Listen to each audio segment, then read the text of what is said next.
There are warnings that sound dramatic, and then there are warnings that matter. This one belongs to the second category. If you are between 35 and 70, if you have ever woken up with stiff knees, felt a heaviness in your calves at the end of the day, or been told your blood pressure is a little high, pay attention. A single ordinary habit you perform every day is quietly undermining the health of your arteries, veins, and joints. It does not announce itself with a headline. It does not come with obvious pain at first. It settles in like a slow leak, and left uncorrected, it forces the body to adapt in ways that push blood pressure up, accelerate joint wear, and weaken venous return so varicose veins and chronic swelling follow. I say this not to alarm you without reason, but because the pattern is everywhere in my clinical practice. Patients arrive convinced they are just getting older.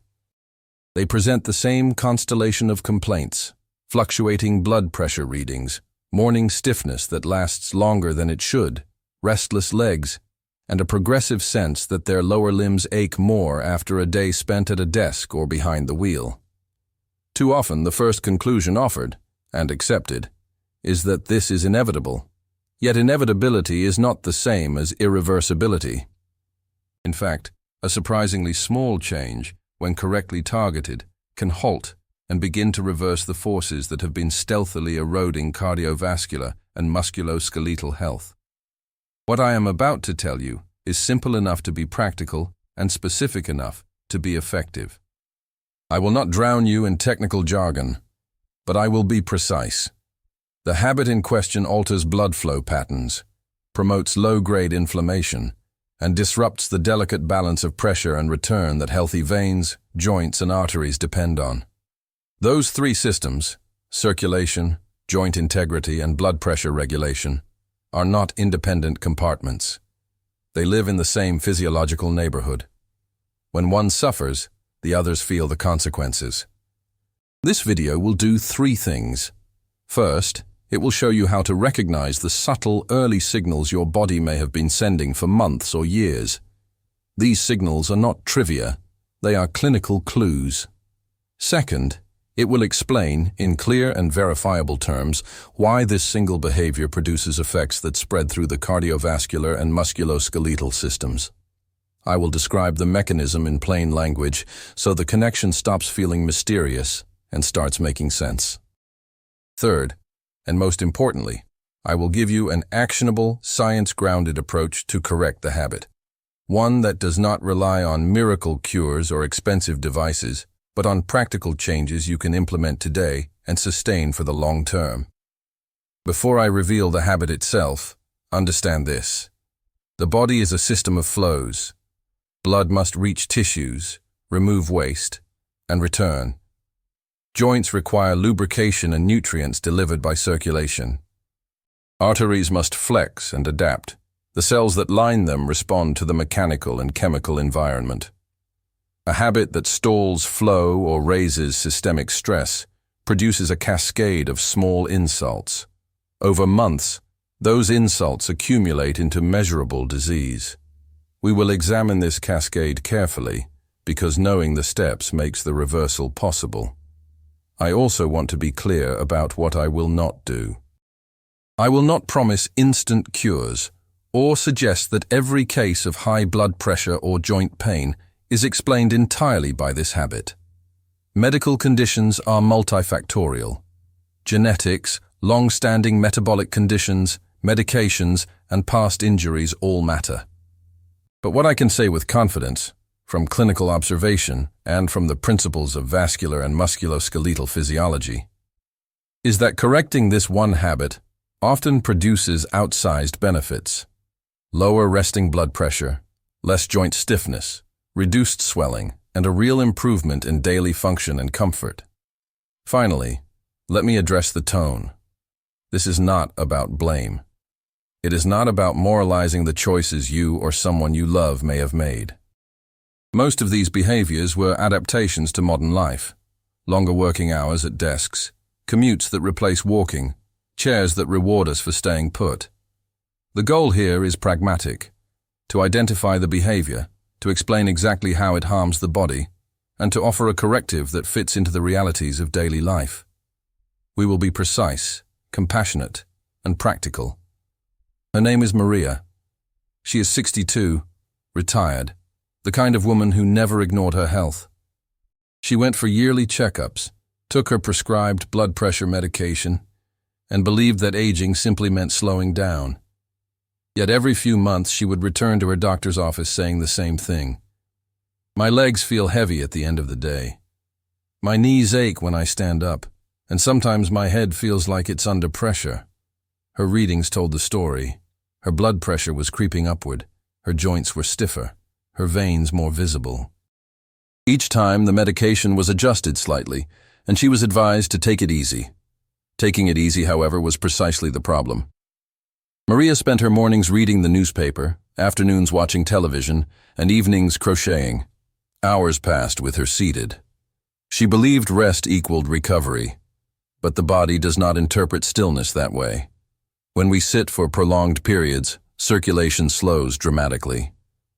The muscles that act as pumps for blood in the legs, especially the calves, become inactive. Blood pools in the veins of the lower limbs. The heart, sensing reduced return, compensates by increasing output. Pressure rises. At the same time, joints starved of movement begin to lose lubrication. The synovial fluid that keeps cartilage smooth depends on motion to circulate. Immobility thickens it and makes every step feel heavier. When Maria finally came to understand this, it was not through a prescription, but through a conversation, one very much like the one we are having now. Her physician explained that the modern habit of sitting for hours, uninterrupted, is one of the most damaging patterns for cardiovascular and joint health. He compared her veins to flexible rivers and her joints to mechanical hinges. Both require flow. Your body, he told her, is designed for movement. Stillness in excess is stagnation, and stagnation in biology always breeds trouble. That conversation changed her life. She began by setting a small timer. Every 30 minutes she would stand, stretch, and walk across the room. In the beginning, it felt trivial, but within weeks, her swelling decreased. Her legs felt lighter, her pressure readings stabilized, and the ache in her knees softened. The habit she had seen as harmless, long, comfortable rest had been undermining her circulation, her pressure, and her mobility. Correcting it became the cornerstone of her recovery. Maria's story is not unique. It is, in truth, the pattern I see repeated in clinics and hospitals worldwide. The human body evolved for motion, thousands of small contractions, steps and stretches throughout the day. Yet our lives have become defined by stillness. We sit to eat, work, drive, and relax. The result is predictable: elevated blood pressure, inflamed joints, impaired veins. But what is predictable can be prevented. The recognition of cause is the beginning of cure. When you listen to Maria's story, understand that her name could easily be yours, or mine, or anyone's. Her experience is a warning written in ordinary life. The simplicity of the cause does not diminish the seriousness of its effects. In physiology, small things repeated daily carry more weight than occasional extremes. The good news, and it is good news, is that the body forgives quickly when we restore its rhythm of movement. To understand why one behavior can ripple through so many systems, we must look at the body as it truly is: a living network, not a collection of isolated parts. Your blood vessels, joints, and connective tissues are in constant communication. Every heartbeat sends a wave of pressure through arteries that expand and recoil like elastic tubes. The health of these tubes, their flexibility and responsiveness, depends on a thin layer of cells called the endothelium. This microscopic lining is the conductor of the vascular orchestra. It senses flow, shear stress, and oxygen levels, releasing signals that tell vessels when to widen, when to contract, and how to repair themselves. Now imagine what happens when circulation stagnates, when muscles are still, and the bloodstream slows. The endothelium no longer feels the same rhythmic stimulation. Its production of nitric oxide, a molecule that relaxes vessels and controls pressure, decreases.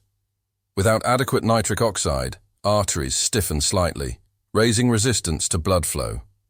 The heart must pump harder, the pressure climbs, and micro-damage begins inside the vessel walls.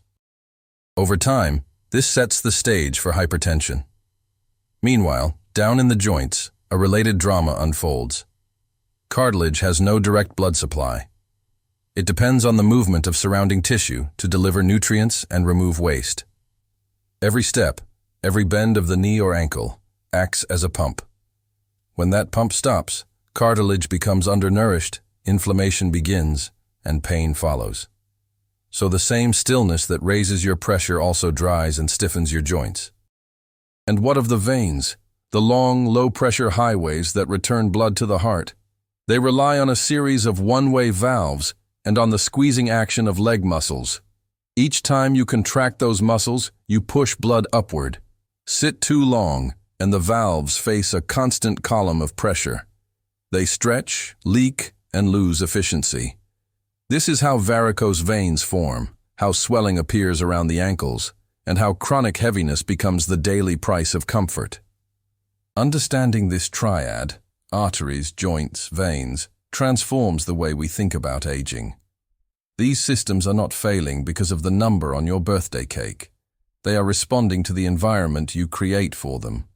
The environment of motion sustains them. The environment of stillness weakens them.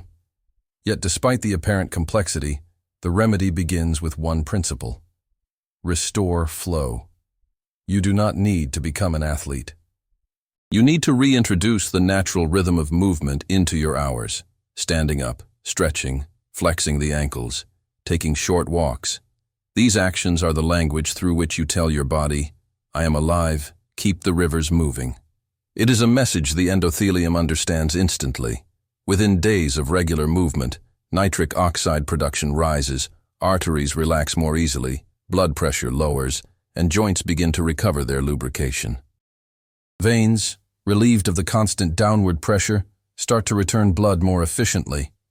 I have seen these transformations happen countless times. A patient who once could not climb stairs without pain finds themselves doing it with ease. Another who relied on 2 antihypertensive drugs manages to reduce the dose under medical supervision after a few months of consistent movement. The science behind this is not a mystery. It is circulation physics in motion. If you are listening now and recognizing parts of yourself in these descriptions, the evening swelling, the morning stiffness, the fluctuating pressure, consider this your call to action. And before we go deeper into the practical corrections and the small rituals that can restore this balance, take a second to do something simple yet powerful. Subscribe to this channel. That single click keeps you connected to weekly, medically guided advice on how to care for your heart, your joints, and your veins with intelligence and compassion. These videos are created to help you understand your body and give you the tools to protect it. Now that we understand how intimately your blood vessels, joints, and veins interact, it is time to name the hidden enemy that so many people invite into their lives every single day. It is not a toxin, not a medication, not even a particular food. It is something far more ordinary, far more deceptive in its innocence. Prolonged sitting. Yes, the simple act of remaining seated for hours on end, day after day, is the habit silently undermining your pressure, stiffening your joints, and overburdening your veins. When I say this, some people smile with disbelief. Surely, they say, sitting can't be that bad. But the science is unequivocal. The body interprets prolonged immobility as a form of deprivation.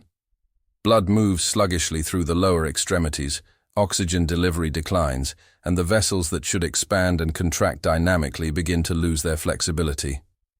This does not happen overnight. It is the product of cumulative neglect.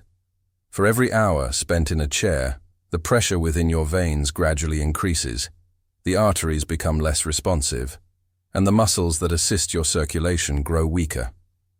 The very act that feels like rest is, paradoxically, a form of biological stress. In the modern world, sitting has become our default state. We sit while eating, working, reading, driving, watching television, scrolling through phones. The result is a near-permanent compression of the pelvic and lower limb circulation. Studies have shown that after only 30 minutes of uninterrupted sitting, Blood flow in the legs can decrease by up to 50%. After 2 hours, certain chemical markers of endothelial dysfunction begin to rise. These are the same markers associated with hypertension, inflammation, and the early stages of vascular disease. Meanwhile, inside your joints, inactivity triggers another cascade. Movement is what distributes synovial fluid, the lubricant that keeps bones from grinding against one another. When you sit still, this fluid stagnates. Cartilage cells, deprived of oxygen and nutrients, begin to degrade. The result?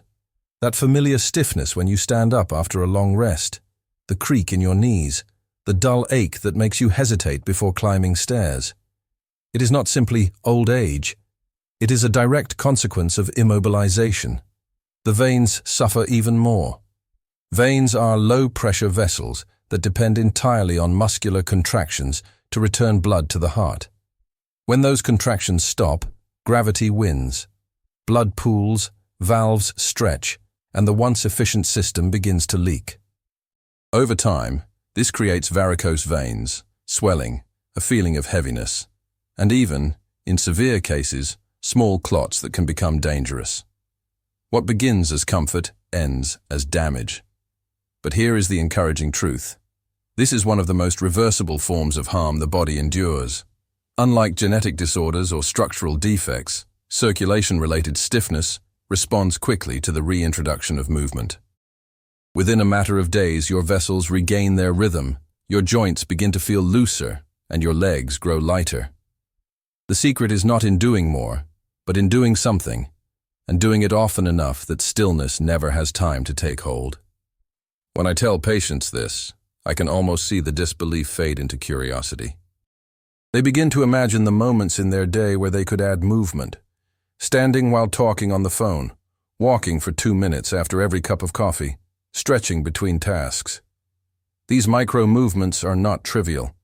They are medicine, the kind that costs nothing and carries no side effects except vitality.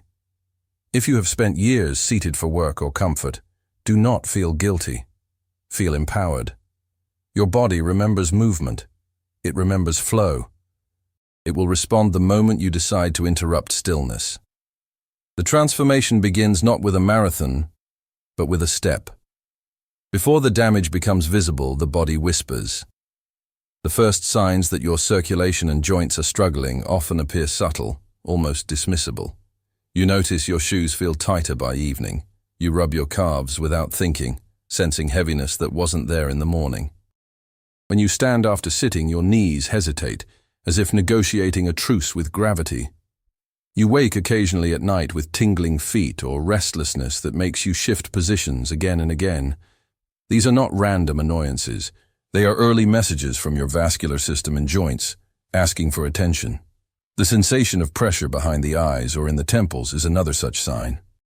It often corresponds to minor fluctuations in blood pressure, fluctuations that the heart produces when it must work harder to overcome resistance in the vessels. Some people experience brief dizziness upon standing, others a throbbing pulse in the neck. Many shrug it off, attributing it to fatigue, stress, or weather changes. But the pattern is consistent. The less we move, the more these micro-symptoms accumulate, until they merge into chronic conditions that require medical intervention. Joint stiffness, too, has a language of progression. At first, it is a transient ache after inactivity. Then it becomes predictable, every morning, every time you rise from a chair. Eventually, inflammation sets in, accompanied by mild swelling, warmth, and a dull ache that medication barely relieves. The irony is that movement, the very thing that feels hardest in those moments, is also the cure the body craves. Each controlled stretch, each step, reawakens the pumps and lubricates the hinges of your frame. Your veins, meanwhile, send visual cues. Fine blue lines appear at the ankles or behind the knees. The skin may seem more sensitive, even itchy. In advanced cases, the veins bulge and twist, testimony to the long war between gravity and inactivity. These are not merely cosmetic issues. They represent structural changes in the vessel walls that, if ignored, may become irreversible. Recognizing these signs early is an act of self-respect. It is the difference between prevention and repair. Think of them as your body's way of inviting you back into dialogue. You do not need to wait for a crisis to begin listening. Each ache, each pulse of pressure, each swelling is a sentence in that conversation. And every time you choose to rise, to stretch, to walk, you are answering in the language of healing. I often tell patients that the human body is astonishingly forgiving. It does not hold grudges for years of neglect, as long as you begin to change today. Even small corrections, standing up every half hour, taking short walks after meals, flexing your ankles while seated, create ripples that extend through your circulation and joints. Within weeks, you may notice the swelling subsiding, your pressure readings dropping, your steps feeling lighter. The whispers fade, replaced by a quiet sense of strength returning. And as we come to the final part of this journey, let's take a moment to reflect. Every small choice we make, every habit we repeat, creates a ripple through our entire body, through our heart, our joints, our veins, and even our mind. Many people believe that their high blood pressure, their aching knees, or the varicose veins on their legs are just signs of aging. But the truth is, these are not inevitable signs of getting older. They are signs of imbalance, signs that your body is trying to communicate something. It's trying to tell you that it needs care, movement, and circulation, not stagnation. When we sit too much, eat too much refined food, and rely on convenience instead of awareness, we are quietly teaching our bodies to shut down the very systems that keep us alive and well. But when we break that pattern, when we decide to stand up, move our blood, stretch our limbs, and eat foods that nourish our vessels, the body remembers. It knows how to heal. It knows how to open the pathways that carry oxygen, nutrients, and life. You see, your veins and arteries are not just tubes. They are living tissue, responsive and intelligent. They react to how you breathe, how you move, and even how you think. When your mind is calm, your vessels relax. When your stress drops, your blood pressure follows. When your muscles are engaged, your joints are lubricated. It is all connected. So if there's one message I'd like you to carry from this video, it's this. Your health is not determined by luck or age. It is determined by daily habits. And the simplest, most powerful act you can do for your heart, joints, and veins is to move with intention. Walk after your meals. Stretch in the morning. Avoid sitting for hours. Replace one sugary drink a day with water. And if you must sit, make sure you rise every 30 minutes and move your legs for even 1 minute. This single small change, breaking the habit of prolonged sitting, has been shown to lower blood pressure, improve circulation, and reduce inflammation markers. It may sound too simple, but simplicity is often where true healing begins. Now, as we close, I want to invite you to reflect on your own body. When was the last time you truly listened to it, without judgment, without fear? Because your body speaks softly at first, with a little stiffness, a little tiredness, a little swelling. But if you ignore it, it starts to shout, through pain, pressure, or disease. Listening to your body and responding with movement and nourishment is the most profound form of self-care you can practice. If you've made it this far in the video, it means you care about your health and your future. And I truly believe you can transform both, starting today. If this message resonated with you, I invite you to subscribe to this channel, not just to receive more advice, but to join a community of people committed to living with awareness and vitality. Every week, we bring you science-based insights on how to restore your body's balance naturally, with clarity, honesty, and compassion. So remember, stop the habit that keeps your blood still, your joints stiff, and your veins under pressure. Start the habit that gives you life, movement, intention, and respect for your body. You are not too old, and it is not too late. The human body is resilient beyond measure, and your best years can still be ahead, if you give your body what it's been asking for all along. Thank you for being here. Take care of yourself, move with purpose, and remember, Health is not found in perfection, but in consistency. I'll see you in the next video, where we'll continue uncovering the powerful natural ways your body can heal itself when given the right chance.